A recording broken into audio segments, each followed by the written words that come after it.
Now we are on chapter number 10, saving gas with view functions. Awesome. Now we have some special abilities for higher level zombies to give our owners an incentive to level them up. We can add more of these later if we want to. Let's add one more function. Our DF needs a method to view a user's entire zombie army. Let's call it get zombie by owner. This function will only need to read the data from blockchain, so we can make it a view function, which brings us to an important topic when talking about the gas optimization. View function don't cost any gas when they are called externally by a user. This is because view function don't actually change anything on a blockchain. They only read the data. So making a function with view tells web3.js that it only needs to query our local Ethereum node to run the function, and it doesn't actually have to create a transaction on the blockchain.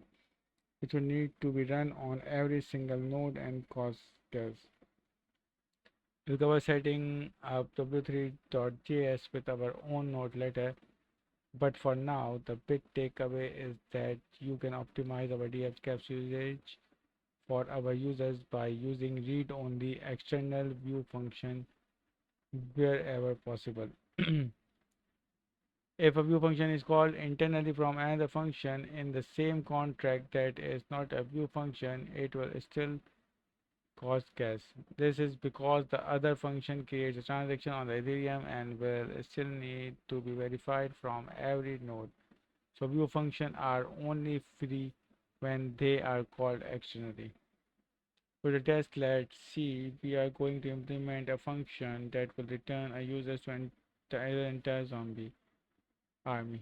We can later call this function from web3.js if we want to display a user profile page with their entire army. The function logic is a bit complicated, so it will take a few chapters to implement. Create a new function named get zombie by owner. It will take one argument and address and owner underscore owner. Now let's create a function here. Get zombies by owner. It take one argument address underscore owner, makes it external and view function, so we can call it from web3 without needing any guess. The function should return uint array, returns uint array as memory data location. Leave the function body empty for now. We'll fill it in the next chapter. Okay.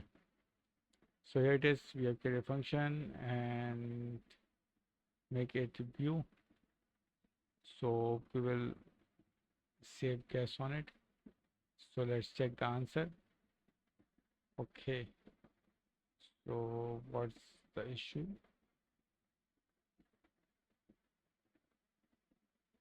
Sorry, it's your int. Yes, great. So we have completed chapter number 10. Now let's move on to chapter number 11.